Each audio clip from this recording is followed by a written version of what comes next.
Bonjour la France en bleu, bonjour Romain, bonjour à tous. Bonjour Willy. Willy, vous voulez nous parler aujourd'hui des Restos du Cœur? Eh oui Romain, effectivement depuis quelques heures, la campagne d'hiver des Restos du Cœur a ouvert et je sais que vous, auditeurs du Cœur, c'est pas ce qui vous manque. D'autant plus que là, dis donc, en France, au niveau bouffe, en ce moment, c'est n'importe quoi. Oui, par exemple, à cause du prix élevé des fruits et légumes, on en vole de plus en plus dans les champs. Oui Romain, quand j'ai lu qu'il y avait de plus en plus de vols de légumes, j'ai bien cru que Michael Schumacher s'était fait cambrioler. Mais non, en France, quand on n'a plus de patates, on en vole. La délinquance augmente, des voyous s'attaquent à des poireaux sans défense, des navets frêles, des carottes fragiles. Avec nous, une tomate. Bonjour, alors je précise que vous souhaitez garder l'anonymat. Oui. Que s'est-il passé, Madame Tomate ? J'étais tranquillement en train de pousser dans un champ avec mes copines, on prenait le soleil. On devait partir dans 8 jours en Italie, dans la ville de Buitoni. On avait prévu de se la couler, de se la couler douce. Et puis la nuit dernière, bam, on m'a accueilli par surprise. Oh, c'était atroce. On m'a arraché la queue, on m'a mis de force dans un sac.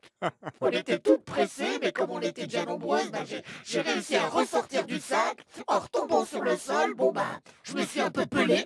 Mais ça va, je m'en sors bien.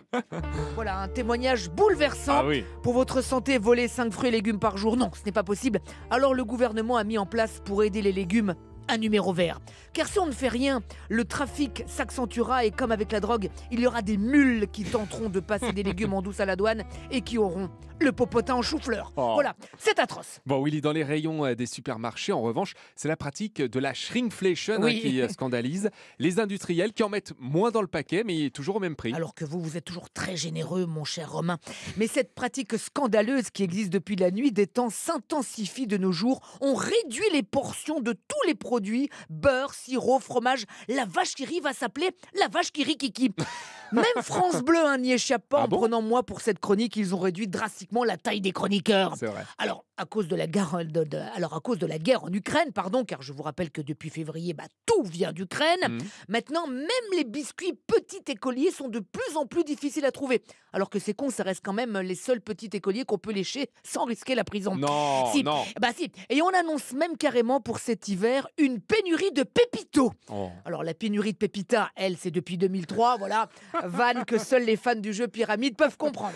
On salue Patrice Laffont. Voilà. On parle aussi de pénurie de pommes de terre. Oui, Monsieur Patate n'est pas prêt de faire l'amour cette année. D'ailleurs, comment il fait pour faire des câlins, Monsieur Patate ? Il s'épluche. Dans un monde dirigé par Sandrine Rousseau, bientôt dans nos restaurants, on pourra commander des pas de steak, plus de frites. Bon, l'avantage, c'est que sans patate au moins, on n'aura pas la suite des tuches. Allez, plus que jamais, on n'oublie pas d'aider les Restos du Cœur. Et la bonne journée.